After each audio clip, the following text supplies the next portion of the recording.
Border નજીકનું police station હોય તેનો વધારે ભાવ હોય, કોઈક લાઈનનું પોલીસ સ્ટેશન હોય તો એનો વધારે ભાવ હોય, કોઈ ખૂણાનું પોલીસ સ્ટેશન હોય તો ત્યાં પેલા પ્રમાણિક અધિકારીને મૂકે.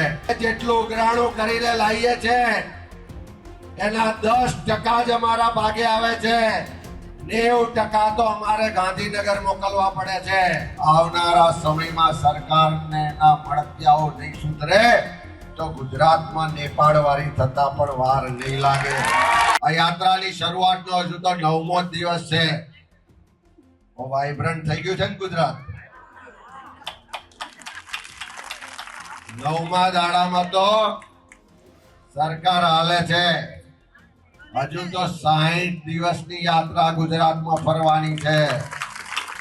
અને હું તમને ચોક્કસ વિશ્વાસ સાથે કહું છું કે આ યાત્રા જેમ ધીમે ધીમે હજુ તો ઉત્તર ગુજરાતમાં ફરીએ છે, ફરી મધ્ય ગુજરાતમાં જવાના છીએ, ફરી સૌરાષ્ટ્રમાં જવાના છીએ, પછી દક્ષિણ ગુજરાતમાં જવાના છે.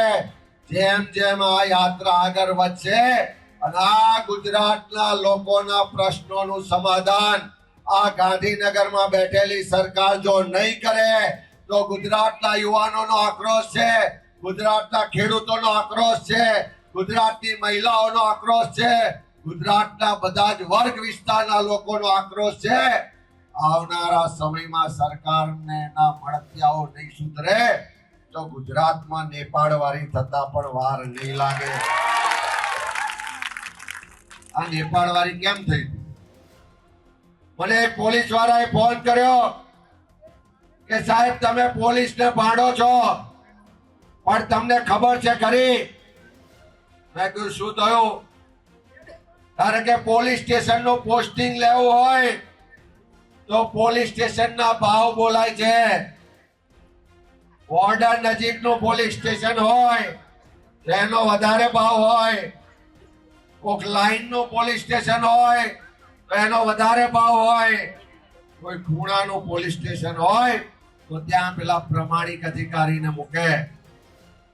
એ કહે છે કે ભાવ આપીને એક તો પોસ્ટિંગ લીધું હોય, દર મહિને ઉપરથી ટાર્ગેટ આવે કે આ મહિને આટલું ઉઘરાણું કરીને મોકલવાનું છે.